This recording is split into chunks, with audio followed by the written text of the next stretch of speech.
Mr. President. The senator from Florida. Mr. President, I'll be brief. I know the senator from Tennessee would like to close on this matter.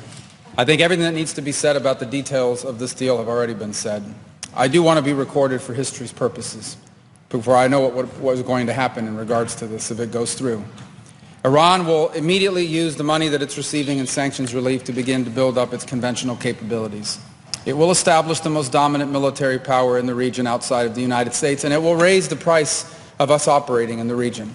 They're going to build anti-access capabilities, rockets capable of destroying our aircraft carriers and ships, continue to build these swift boats that are able to come on us, these fast boats that are able to swarm our naval assets. And they'll make it harder and harder for U.S. troops to be in the region. They'll also work with other terrorist groups in the region to target American servicemen and women. And they may or may not deny that they're involved, but they will target us and raise the price of our presence in the Middle East until they hope to completely pull us out of that region.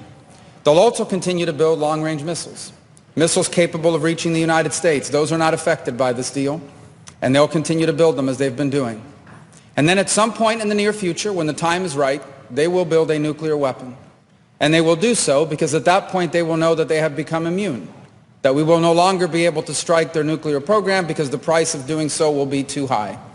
This is not just a work of imagination. It exists in the world today. It's called North Korea, where a lunatic possesses dozens of nuclear weapons and a long-range rocket that can already reach the United States. And we cannot do anything about it. An attack on North Korea today would result in an attack on Tokyo, or Seoul, or Guam, or Hawaii, or California. And so the world must now live with a lunatic in possession of nuclear weapons.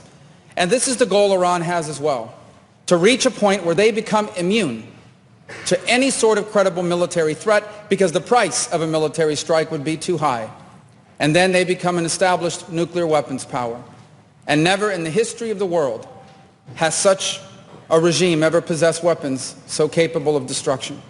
Iran is led by a supreme leader who is a radical Shia cleric with an apocalyptic vision of the future.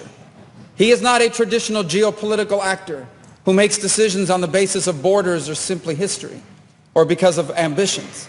He has an religious apocalyptic vision of the future, one that calls for triggering a conflict between the non-Muslim world and the Muslim world, one that he feels especially obligated to trigger. And he's going to possess nuclear weapons. This is the world that we are on the verge of leaving our children to inherit. And perhaps we ourselves will have to share in it. And so I want to be recorded for history's purposes, if nothing else, to say that those of us who opposed this deal understood where it would lead. And we are making a terrible mistake. And I fear that a passage of this deal will make it even harder for us to prevent it. And I hope that there is still time to change our minds. But here's the good news.